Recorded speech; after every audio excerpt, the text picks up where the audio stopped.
کی بارگاہ میں جواب دینا ہوگا. زندگی کے لمحے لمحے کا حساب، ایک ایک پل کا حساب. بلکہ اللہ کے رسول علیہ السلام فرماتے ہیں کہ زمین شعلے اگل رہی ہوگی. یہ اللہ کے رسول کا فرمان ہے. زمین شعلے اگل رہی ہوگی اور زمین پر انتہائی تپش اور حرارت ہوگی اور زمین انسان کے پیروں کو پکڑ لے گی، زمین انسان کے قدموں کو پکڑ لے گی.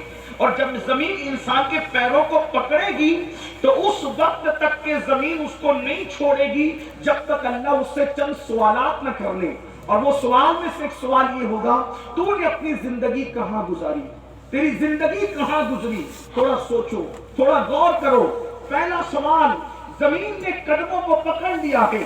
اللہ اکبر. ذرا تصور کریں، یہ کوئی کہانی قصہ نہیں. مئی کی چلچلاتی ہوئی دھوپ میں ننگے پیر ہم اپنی زمین پر قدم رکھ کر کے نہیں چل سکتے. جب یہ دنیا کی زمین اللہ اکبر مئی کی حرارت، مئی کی تپش جب اس کو اللہ اکبر گرم کر دیتی ہے، ہم اس پر ننگے پیر رکھ کر کے نہیں چل سکتے. اور اگر ڈامر کی سڑک ہے، تارکول کی سڑک ہے، تو اس پر تو ہم یقیناً اور قطعی طور پر پیر نہیں رکھ سکتے. میرے بھائیوں مجھے بتاؤ، جب مئی کی حرارت سے یہ زمین گرم ہو جائے تو اس وقت ہم اس پر پیر نہیں رکھ سکتے.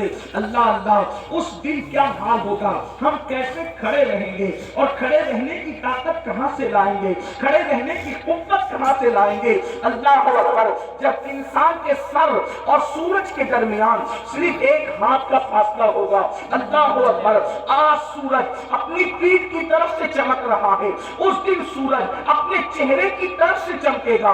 اللہ اللہ، اس دن کیا حال ہوگا؟ کوئی بیٹا اپنے باپ کے کام نہیں آئے گا، کوئی ماں اپنے بیٹے کے کام نہیں آئے گی. اس دن رشتہ داریاں ٹوٹ رہی ہوگی، اس دن خون کے رشتے ٹوٹ چکے ہوں گے. نہ کوئی بیوی شوہر کو پہچاننے کے لیے تیار ہوگی، نہ کوئی شوہر اپنی بیوی کو پہچاننے کے لیے تیار ہوگا. وہ کیسا دن ہوگا جس دن رشتے ٹوٹ چکے ہوں گے، جس دن ناطے بے وقت ہو چکے ہوں گے، جس دن کسی کا مکان نہ ہوگا، جس دن کسی کی دکان نہ ہوگی، جس دن کسی کی سلطنت نہ ہوگی، جس دن کسی کی حکومت نہ ہوگی.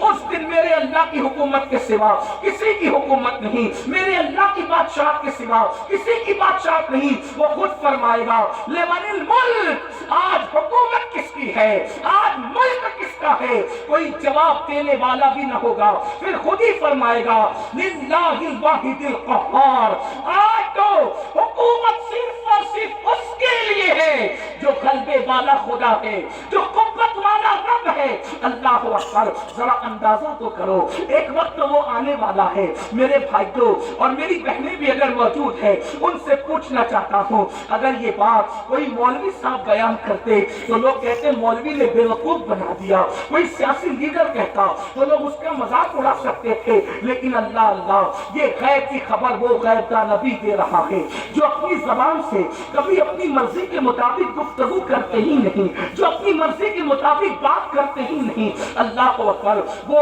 عالم ما کان و ما یکون، وہ غیب کا نبی فرما رہے ہیں زمین اللہ اکبر اتنے قریب سورج کی ہوگی اور سورج اتنے قریب زمین سے ہوگا اور زمین شعلے اگل رہی ہوگی اور انسان کے پیر زمین پکڑ لے گی. اور اللہ پوچھے گا بتا تو نے اپنی زندگی کہاں گزاری، تو نے اپنی زندگی کی راتیں کہاں گزاری، تو نے اپنی زندگی کے دن کہاں گزارے؟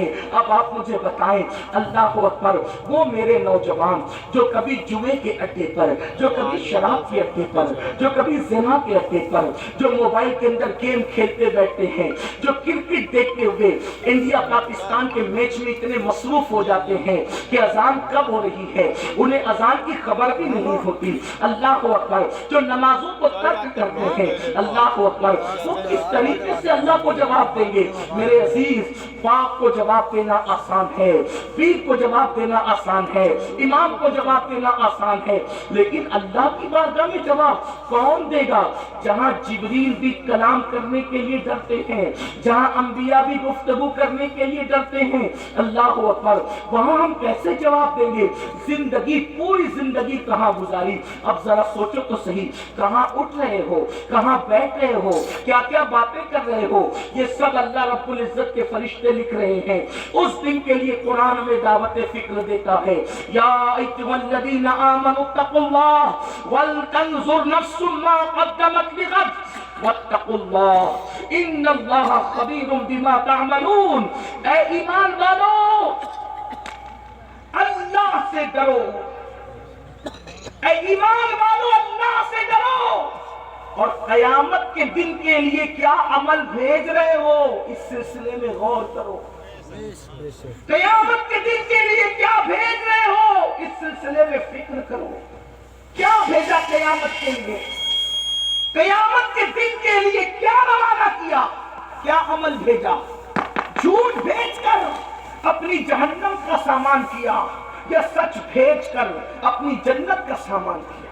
ماں باپوں کا دل دکھا کر اپنی جہنم کا سامان کیا یا ماں باپ کا دل خوش کر کے اپنی جنت کا سامان کیا؟ بیوی پہ ظلم کر کے اپنی جہنم کا سامان کیا یا بیوی کو خوش رکھ کے اس کے حقوق ادا کر کے اپنی جنت کا سامان کیا؟ مسجدوں کو ویران کر کے اپنی جہنم کا سامان کیا یا مسجدوں کو آباد کر کے اپنی جنت کا سامان کیا؟ میرے بھائی یہ دنیا ہے، یہاں فٹ پاتھ پر بھی زندگی گزر جاتی ہے، یہ دنیا ہے یہاں درختوں کے نیچے بھی زندگی گزر جاتی ہے، میرے بھائیوں یہ دنیا ہے یہاں جھوپڑوں میں بھی زندگی گزر جاتی ہے، یہ دنیا ہے یہاں بغیر مکان اور دکان کے بھی زندگی گزر جاتی ہے، اس لیے کہ یہ دنیا ہے ایک سرائے فانی ہے، دنیا یہ سرائے ہے، سرائے مطلب لاج ہے، لاج، اس لاج کے اندر یہ دنیا لاج کی طرح ہے۔ لاج میں کیا ہوتا ہے؟ کوئی مستقل نہیں رہتا، آج ایک بندہ کل دوسرا بندہ پرسوں تیسرا بندہ، بولو لاج میں لوگ بدلتے رہتے ہیں کہ نہیں بدلتے رہتے؟ بالکل اسی طرح سے یہ دنیا ہے، ہم سے پہلے ہمارے باپ دادا تھے، ان سے پہلے ان کے باپ دادا تھے، ان سے پہلے ان کے باپ دادا تھے، اب ہماری باری ہے، ایک دن ہم بھی یہاں سے رخصت ہو جائیں گے۔ یاد رکھو آخرت کی فکر کرو گے تو بھی ایک دن موت آئے گی، آخرت کی فکر نہیں کرو گے تو بھی موت آئے گی۔ آج مسلمان اپنی آخرت کو بھول چکا ہے اور قرآن کہہ رہا ہے اے ایمان والو اللہ سے ڈرو اور آخرت کے لیے کیا بھیج رہے ہو اس سلسلے میں غور کرو، اس سلسلے میں فکر کرو۔ اور پھر قرآن کہتا ہے واتقوا اللہ، اللہ سے ڈرو، پھر ڈرنے کی بات کرتا ہے ان اللہ، بے شک اللہ، خبیر بما تعملون، اللہ تمہارے ایک ایک پل کی خبر رکھتا ہے، تمہارے اعمال کی خبر رکھتا ہے۔ رات کی تاریکی میں کیا کرتے ہو اللہ دیکھ رہا ہے، دن کے اجالے میں کیا کرتے ہو اللہ دیکھ رہا ہے، کیسے کھاتے ہو، کیا کھاتے ہو، حلال کھاتے ہو کہ حرام کھاتے ہو، اللہ دیکھ رہا ہے۔ اللہ اکبر۔ انسان جس کے دل میں آخرت کی فکر پیدا ہوتی ہے وہ انسان اپنے آپ کو گناہوں سے بچا لیتا ہے، اور جب آخرت کی فکر نکل جاتی ہے تو انسان آوارہ ہو جاتا ہے۔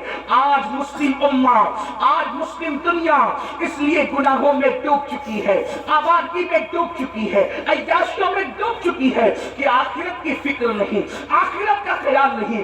آؤ تھوڑی دیر آخرت کا ذکر کر لیں، آخرت کا تذکرہ کر لیں، اللہ کرے میری اور آپ کی آخرت سمجھ جائے۔ میرے آقا علیہ السلام کے پیارے دیوانوں، بڑی معذرت کے ساتھ ہم 15ویں صدی میں زندگی گزار رہے ہیں، یہاں گویا کہ ہم رسول اللہ کے ظاہری دور سے تقریباً 1500 سال دور ہو چکے ہیں۔ اللہ اکبر، 1450 سال تو دور ہو ہی چکے ہیں۔ اللہ اللہ، کتنی غفلت ہے انسان میں۔ پہلے کا دور یہ تھا پوری رات مصلی پہ گزارتے تھے، پھر بھی اللہ سے ڈر کے کہتے تھے اللہ قیامت میں تو ہم سے کیا پوچھے گا اور ہم تجھے کیا جواب دیں گے۔ یہ فکر تھی فکر، اور آج یہ ہے فلمیں دیکھ رہے ہیں، سیریل دیکھ رہے ہیں، شراب پی رہے ہیں، جوا کھیل رہے ہیں، سود کے دھندے کر رہے ہیں، ماں باپ کا دل دکھا رہے ہیں۔ کون سا وہ گناہ ہے جو مسلم امہ کے اندر موجود نہیں؟ بڑے بڑے جرائم، بڑے بڑے گناہ، بلکہ وہ گناہ کر رہے ہیں جس میں آسمان پھٹ کے زمین پہ گر جائے۔ بتائیں ایک گناہ ایسا بھی ہے جس کی وجہ سے آسمان پھٹنے لگتا ہے، اگر فرشتے نہ پکڑ لیں تو آسمان پھٹ کر کے گرے، وہ کون سا گناہ ہے؟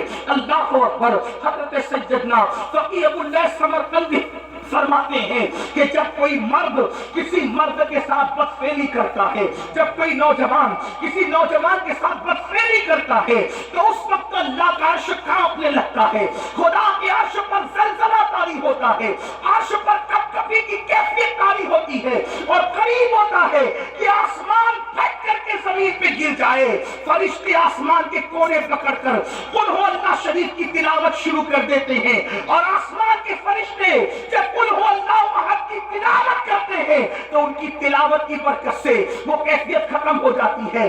آپ مجھے بتائیں کیا یہ گناہ قوم مسلم میں موجود نہیں؟ اللہ کے رسول علیہ السلام نے فرمایا ایک قریب قیامت زمانہ آئے گا، لڑکے لڑکوں کے ساتھ برائی کریں گے، ایسے لڑکیوں کے پر جیسے غیرت کی جاتی ہے ویسے لڑکوں پہ غیرت کی جائے گی، جیسے لڑکیوں سے منگنی کی جاتی ہے ویسے لڑکوں سے منگنیاں کی جائے گی۔ یہ حالات ہوں گے، یہ سارے جرائم موجود، زنا موجود، شراب موجود، یہ سارے جرائم موجود ہے۔ اس کے بعد انسان کیا سوچتا ہے، مولانا میں مسلمان ہوں، مسلمان میں جنت میں نہیں جاؤں گا تو کون جائے گا؟ اور اس کے بعد بڑی معذرت کے ساتھ کچھ ایسے اسٹیج پر کچھ ایسے غیر ذمہ دار لوگ بھی آتے ہیں جو اسی قوم کو، جو سود کے دھندے کر رہی ہے، جو شراب کے دھندے کر رہی ہے، جو گاڑیاں اڑا کر گٹروں میں پھینک رہی ہے، جنہوں نے مسجدوں کو ویران کر دیا ہے، یہ ہفتے میں جمعہ کے دن 2 رکعت کے سوا ان کی اکثریت نماز پڑھنے کے لیے نہیں آتی۔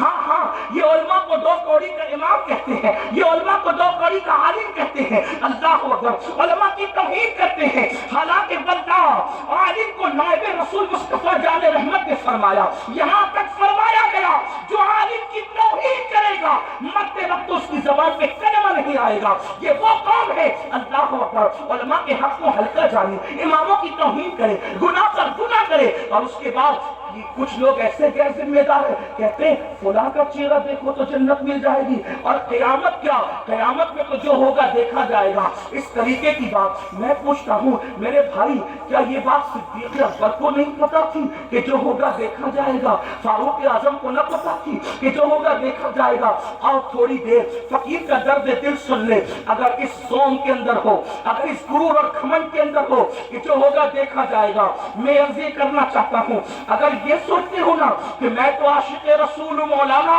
جو ہوگا دیکھا جائے گا، تو میرا عقیدہ یہ ہے اس پوری امت میں صدیق اکبر سے بڑا کوئی عاشق رسول نہ ہے، نہ ہو سکتا ہے۔ صدیق اکبر اس امت کے سب سے بڑے عاشق رسول ہے، اللہ اکبر۔ اب اس عاشق رسول کا حال سنو، صدیق اکبر رضی اللہ تعالیٰ عنہ، اللہ اکبر۔ کون ابو بکر صدیق؟ اللہ اللہ، میرے آقا صلی اللہ علیہ وسلم نے اپنی ظاہری حیات میں جس کو اپنے مصلے پر کھڑا کیا، کون؟ ابو بکر صدیق۔ جانتے ہیں ان کا عشق رسول، ہمیں تو 24 گھنٹے میں کبھی ایک بار بھی درود پڑھنے کی توفیق نہیں ہوتی۔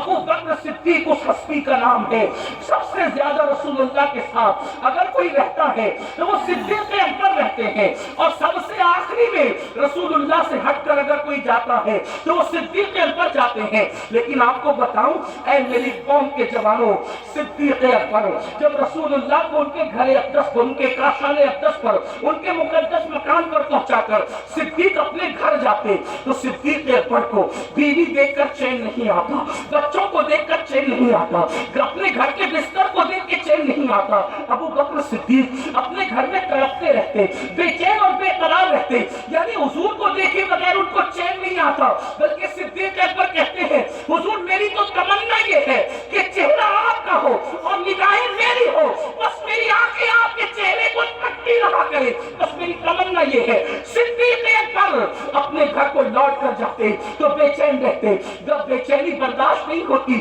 تو اپنے گھر سے نکلتے اور رسول اللہ کی چوکھٹ پر آتے، میرے آقا کے گھر پہ پردہ پڑا رہتا تو صدیق اکبر اپنا رخسار نبی کی چوکھٹ پہ رکھ دیتے، کبھی یہ رخسار کبھی یہ رخسار، اسی طرح رات گزر جاتی، جب صبح ہوتی حضور اکرم نور مجسم صلی اللہ علیہ وسلم جب اپنے کاشان اقدس کے دروازے سے پردہ ہٹاتے تو دیکھتے کہ ابو بکر صدیق حضور کی چوکھٹ پہ پڑے ہوئے ہیں، تو آقا ارشاد فرماتے ابو بکر کون سی ضرورت تم کو یہاں لائی ہے؟ تو صدیق اکبر کہتے یا رسول اللہ آپ کے بغیر میرے گھر میں مجھے چین نہیں آتا، مجھے قرار نہیں آتا، تو جب چین نہیں آتا تو میں سوچتا کہ آپ کا چہرہ نہ صحیح آپ کی چوکھٹ پر رات گزار دوں تاکہ جب صبح ہو سب سے پہلے ابو بکر کسی کا چہرہ دیکھے تو اپنے محبوب محمد رسول اللہ کا چہرہ دیکھے، اور سب سے پہلے گناہوں میں نبی کی نظر جس پر پڑے وہ ابو بکر صدیق اکبر ہے۔ یہ صدیق اکبر کا عشق رسول ہے، افضل البشر بعد الانبیاء بالتحقیق سیدنا صدیق اکبر، جن کے بارے میں بال کہتے ہیں پروانے کو چلاؤ تو بلبل کو پھول بس، صدیق کے لیے تو خدا کا رسول بس۔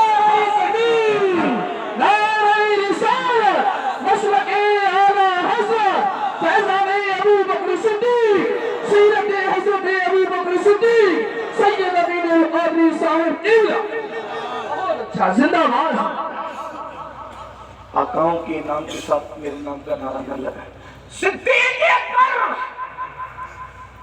صدیق اکبر، جن کو رسول اللہ کا اتنا قرب نصیب تھا کہ حضور اپنے مصلی پر ان کو کھڑا کرتے، ہجرت کی رات ساتھ لے جانا ہے تو ان کو لے جاتے، غار میں ان کو رکھتے ہیں، حضور ان کی مانڈی پر سر رکھ کر آرام کرتے۔ جب ہم حضور کو ان کی مانڈی پر، ان کے زانوں پر سر رکھ کے آرام کرتے دیکھتے ہیں تو عشق و محبت والے یوں کہنے لگتے ہیں دنیا قرآن کو گود میں رکھے گی لیکن ابو بکر تیری قسمت کو سلام، تو نے صاحب قرآن کو اپنی گود میں لے کر کائنات کی رہنمائیوں کو اپنی گود میں سمیٹ لیا۔ یہ صدیق اکبر ہے۔ حضور محدث اعظم ہند کے چھوچوی رحمت اللہ تعالیٰ علیہ ان کی شان یوں بیان کرتے ہیں، مرتبہ حضرت صدیق کا یہ ہے سید، مرتبہ حضرت صدیق کا یہ ہے سید، ہر فضیلت کے وہ جامع ہے نبوت کے سوا، ہر فضیلت کے وہ جامع ہے نبوت کے سوا۔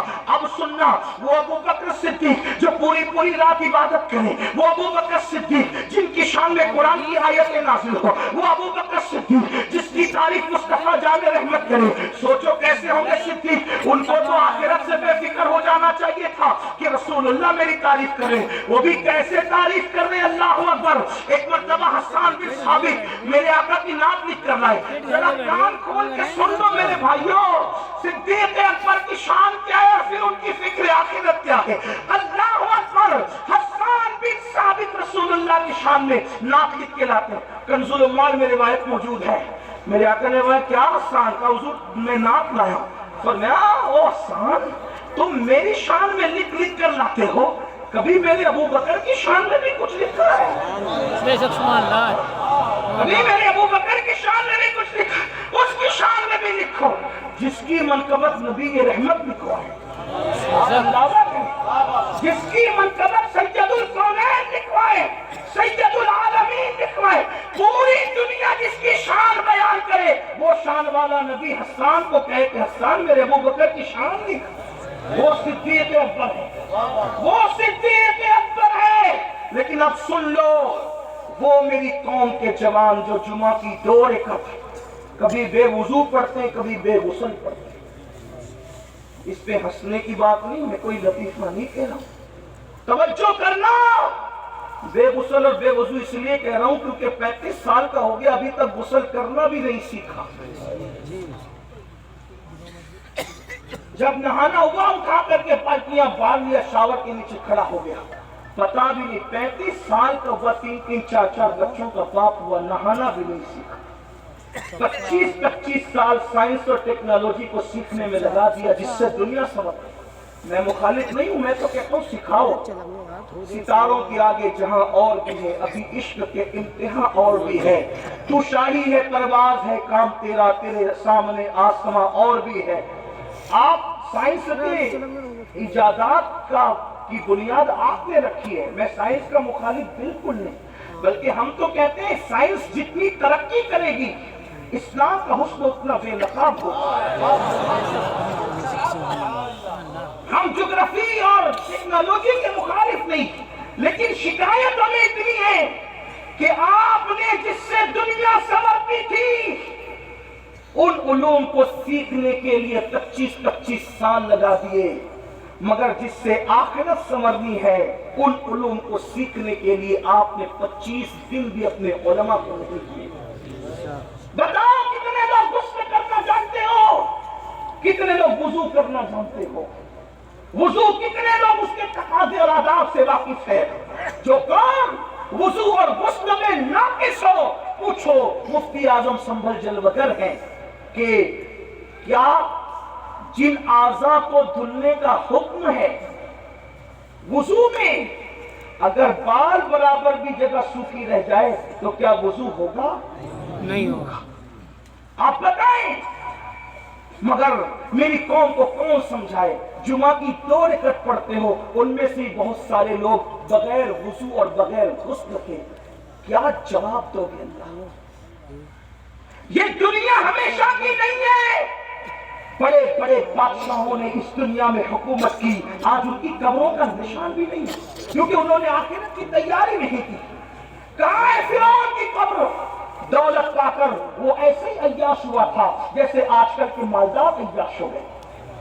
دولت پا کر وہ اللہ کو ایسے ہی بھول گیا تھا جیسے آج کل کے مالدار اللہ کو بھول گئے۔ بلکہ ایک بات کہوں گا، پتہ نہیں کہاں تک صحیح لکھی ہے سیرت نگاروں نے، فرعون دن بھر لوگوں کو بے وقوف بناتا تھا اور رات میں اللہ کی بارگاہ میں روتا تھا، کہتا ہے مولا خدا تو تو ہی ہے، میں لوگوں کو دھوکہ دے رہا ہوں۔ آپ اندازہ کریں، آپ اندازہ، اسی لیے قدرت نے اس کو اتنے دن مہلت دی، اتنے دن اس کو مہلت ملی۔ میں کہتا ہوں فرعون رو رہا ہے راتوں کو، فرعون رو رہا ہے۔ اے کلمہ پڑھنے والے، کیا کبھی تو نے اپنے گناہوں کو یاد کرتے ہوئے آنسو بہائے؟ آپ مجھے بتاؤ تو صحیح، کہاں ہو، کس دنیا میں ہو؟ یاد رکھنا یہ دنیا میں ہمیشہ نہیں رہو گے۔ کیا کورونا کی مہاماری اور کورونا کی قیامت صغریٰ میں تم نے بڑے بڑے طاقتور پہلوانوں کو، نوجوانوں کو موت کے گھاٹ اترتے نہیں دیکھا؟ اور تم نے نہیں سیکھا کہ دنیا میں کوئی اپنا نہیں ہے، یہ دنیا مکار ہے، مکار، یہ دنیا فریبی ہے، فریبی۔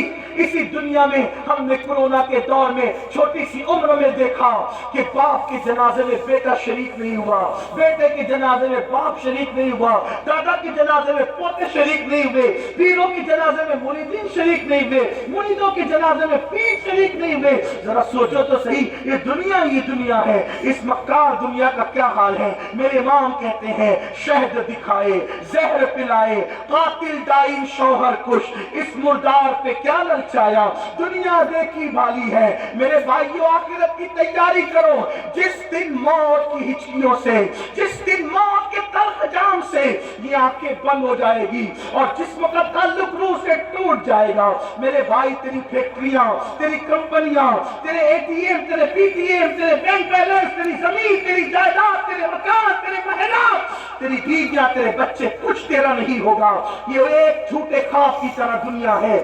اللہ اللہ، جب آنکھیں بند ہوگی تو اکیلا ہوگا، تو اکیلا ہوگا میرے بھائی۔ ایک فقیر کے دل کی فغاں کو اپنے دل میں اتارنے کی کوشش کر لے میرے بھائی، اس دن تو اکیلا ہوگا، نہ کوئی تیرا ساتھی ہوگا، نہ کوئی تیری سنگت ہوگی، کوئی کام نہیں آئے گا۔ مال اتنا دھوکے باز، ادھر روح نکلی وہ وارثوں کا ہو گیا۔ دوستوں کا حال یہ ہے کہ لوگ جنازے میں بھی شرکت کرنے کے لیے کتراتے ہیں۔ اللہ اللہ، جو وفا کریں گے اتنی وفا کریں گے، جو وفا کریں گے بس اتنی وفا کریں گے کہ قبر میں تجھے ڈال کر کے منو مٹی کے نیچے دبا کر کے واپس لوٹ جائیں گے۔ اس وقت کا اندھیرا کیا ہوگا؟ ارے اپنے 10x10 کے کمرے میں اگر پاور بند ہو جائے تو اس کی گرمی کو ہم برداشت نہیں کر سکتے۔ ہائے قبر کی گرمی کیا ہوگی، قبر کا اندھیرا کیا ہوگا، قبر کی تاریکی کیا ہوگی؟ میرے بھائی جو اپنے آپ کو دھوکہ نہ دو، آخرت کی تیاری کرو۔ کیا بھیج رہے ہو آخرت کے لیے؟ کب تک دنیا میں مگن رہو گے؟ کب تک دنیا میں مست رہو گے؟ کب تک گناہ کرتے رہو گے؟ خدا کے قسم کو چیلنج مت کرو۔ صدیق اکبر جیسی شخصیت، حضرت صدیق اکبر، ابو بکر صدیق، صبح کے وقت آپ رستے سے گزر رہے ہیں، صبح کے وقت رستے سے گزر رہے ہیں، تھوڑی دیر بیٹھ کے سنیں، تھوڑی دیر بیٹھ کے، تھوڑی دیر سنیں۔ میں نظر لینے سے کسی گھمنڈ کی وجہ سے انکار نہیں کر رہا ہوں۔ ہمارے آقا کا فرمان ہے کوئی ہدیہ دے تو لو، جو انکار کرے گا ایک دن اس پر ایسا آئے گا کہ مانگے گا بھی تو لوگ نہیں دیں گے۔ میں انکار نہیں کر رہا ہوں، لیکن اتنا ضرور کہہ رہا ہوں آپ کا سب سے بڑا نذرانہ میرے لیے یہ ہے کہ جو بات میں کر رہا ہوں آپ اس کو غور سے سن لو، اس نیت کے ساتھ کہ عمل کرو. اس سے بڑا کوئی نذرانہ میرے لیے آپ کی طرف سے نہیں ہے. یہ جو ہے وہ یہ بھی ختم ہونے والا، یہ بھی دوسروں کے لیے ہے. یہ جو تم سن کے عمل کرو گے، اور میں کہہ رہا ہوں اگر یہ اللہ کو پسند آ گیا تو یہی آخرت میں نجات کا سبب ہے. توجہ کرو، دھیان دو، دھیان دو. اور آپ سے کہتا ہوں جس کے دل میں اس وقت میرے لیے نیت ہے کہ وہ مجھے نذرانہ پیش کرنا چاہتا ہے، اگر چاہتا ہے نذرانہ پیش کرنا، تو جتنی رقم آپ مجھے دینا چاہتے ہیں اس مجمع میں، اتنی رقم کو آپ سنبھال کے لے جائیں، اور کل صبح اپنی مسجد کے امام کو میری طرف سے نذر پیش کریں. ٹھیک ہے؟ اب کوئی ادھر نہیں آئے گا، صرف لوگ غور سے سنیں گے. بولو کرو گے کہ نہیں کرو گے؟ ہاں، لیکن یہاں اس لیے کرو گے کہ یہاں سب مجمع دیکھ رہا ہے، وہاں اس لیے نہیں کرو گے کہ کوئی دیکھ ہی نہیں رہا ہے. درود شریف ایک بار بلند آواز سے پڑھیں، سب اپنی جگہ بیٹھ کر کے گفتگو سنیں. رب ایک بار درود شریف پڑھیں. رب صلی وسلم دائما ابدا علی حبیبک خیر الخلق کلہم. عرض کرنا صدیق اکبر رضی اللہ تبارک و تعالی صبح کے وقت ایک راستے سے تشریف لے جائے.